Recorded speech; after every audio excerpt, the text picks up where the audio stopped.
My name is Alex Volz, and this is my big question reflection presentation. My big question is that I wanted to know more about clean water delivery systems. I had more of a broad set of questions to learn about these systems rather than one general question. Overall, I wanted a better understanding of how water got from the source to water towers and to our homes.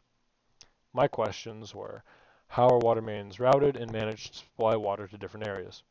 What is the process to fix a water main and how are leaks found? And then how are stresses such as new buildings being added to a system dealt with? So how are water mains routed and managed to supply water to different areas? My original thought was that all or most water supplied to an area came from a local water tower routed through one large main and then routed to smaller mains to get it to separate communities or homes.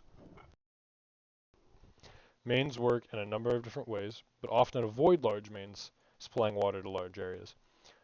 Large mains are much more expensive, and a large main going out is a much more expensive repair and can also take a lot longer, leaving massive areas without water for possible long periods of time. Many systems, such as the Lafayette area, have multiple pumps all over the city to supply water to different areas. So these pumps tap into the aquifer themselves instead of going through the water tower to supply water to buildings. These are normally spread out, so different subdivisions or different areas of Chauncey or different parts of campus will have their own pumps.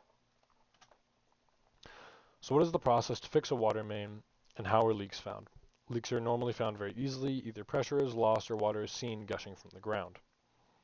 I thought this process would be much more advanced with higher tech equipment, but it is relatively simple. Leaks are fixed in a multitude of ways. Welding and sleeves are common. So a picture of that is to the side.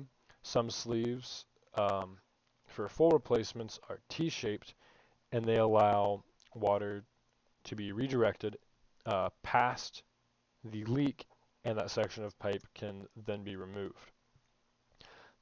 This keeps the system closed and keeps contaminants out of the water main. Smaller replacements can be done with simple holes or cracks, and there are other types of sleeves that don't have the teed off section that use an adhesive that acts like a gasket to seal the pipe and wrap it around with the sleeve, making sure the leak doesn't persist. So how are stresses such as new buildings being added to the system dealt with?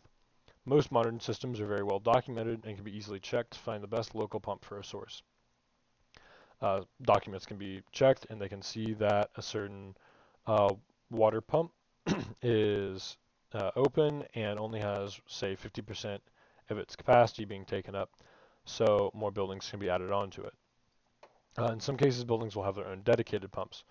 So very large buildings that are in an area where there is a water table they can access will have their own pump occasionally, or buildings that are far away from other pumps, so mains do not have to be routed to it.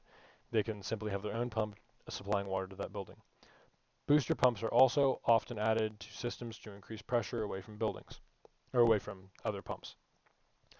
If a building is far enough away from a pump, it may have low pressure, but booster pumps are put along the path, and they're just extra pumps to keep pressure in the system. They will also sometimes be added for specific buildings to make sure that building has plenty of pressure itself.